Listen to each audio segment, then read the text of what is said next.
chapter 19. When the Lord thy God hath cut off the nations, whose land the Lord thy God giveth thee, and thou succeedest them, and dwellest in their cities and in their houses, thou shalt separate 3 cities for thee in the midst of thy land, which the Lord thy God giveth thee to possess it. Thou shalt prepare thee a way, and divide the coasts of thy land, which the Lord thy God giveth thee to inherit, into 3 parts,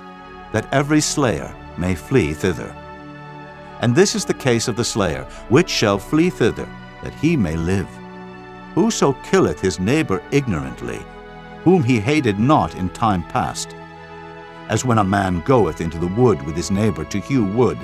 and his hand fetcheth a stroke with the axe to cut down the tree, and the head slippeth from the helve, and lighteth upon his neighbor, that he die, he shall flee unto one of those cities, and live. Lest the avenger of the blood pursue the slayer while his heart is hot, and overtake him, because the way is long, and slay him, whereas he was not worthy of death, inasmuch as he hated him not in time past. Wherefore I command thee, saying, Thou shalt separate 3 cities for thee. And if the Lord thy God enlarge thy coast, as he hath sworn unto thy fathers, and give thee all the land which he promised to give unto thy fathers, if thou shalt keep all these commandments to do them, which I command thee this day, to love the Lord thy God, and to walk ever in his ways, then shalt thou add 3 cities more for thee, beside these 3, that innocent blood be not shed in thy land, which the Lord thy God giveth thee for an inheritance, and so blood be upon thee. But if any man hate his neighbor, and lie in wait for him, and rise up against him, and smite him mortally that he die, and fleeth into one of these cities, then the elders of his city shall send and fetch him thence, and deliver him into the hand of the avenger of blood, that he may die. Thine eye shall not pity him, but thou shalt put away the guilt of innocent blood from Israel, that it may go well with thee.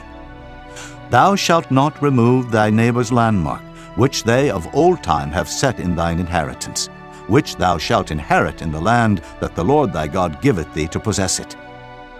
1 witness shall not rise up against a man for any iniquity, or for any sin in any sin that he sinneth.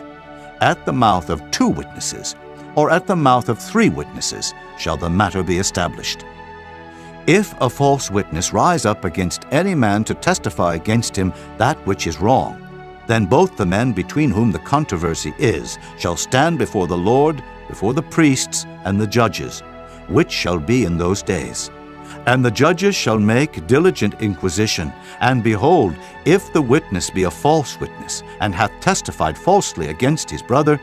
then shall ye do unto him as he hath thought to have done unto his brother. So shalt thou put the evil away from among you.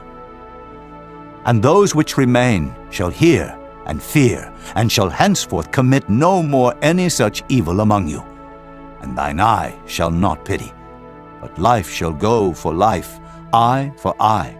tooth for tooth, hand for hand, foot for foot.